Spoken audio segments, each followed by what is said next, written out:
Ambo ingin mengusulkan manangkapoi ka Bukit Nyunyuang. Jan tangan nampu aja bau. Bau tek kok bibit hanya untuk jadi penghijauan di atas itu. Kok ado anak polom bau. Kok ado encik durian bau. Aku buan di atas bukit itu supaya tumbuh esok.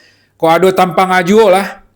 Ambo usulkan untuk kalau awak poi ka Bukit Nyunyuang dibau untuk ditanam di atas. Kalau ada pulau nomor untuk menyumbang mengeluarkan dana pribadinya, boleh sah kok tampang manggi, tampang durian, tampang pokat atau tampang atau bibit dari tanaman pelindung serupa mahoni, surian, pinus dan lain-lain sebagainya. Bawa kateh. Apalagi kalau hari sedang musim hujan, mudah-mudahan kalau awak tanam nomor hidupnya di atas. Kalau lah hijau bukit awak esok tentu risiko longsor lai berkurang juga.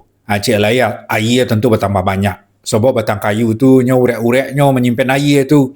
Jadi mudah-mudahan awak lain tak sampai kekurangan air pula esok ya. Untuk sawah awak, untuk kebutuhan awak sehari-hari di bawah. Mudah-mudahan itu tujuan kita, niat kita. Kalau ada yang terbuka hatinya untuk berpartisipasi dalam penghijauan bukit awak, tentu itu sesuatu yang sangat-sangat kita syukuri. Mudah-mudahan dapat pula menjadi amalan dan kadibalih ju pahala berlipat ganda oleh Allah Subhanahu wa taala. Amin ya rabbal alamin.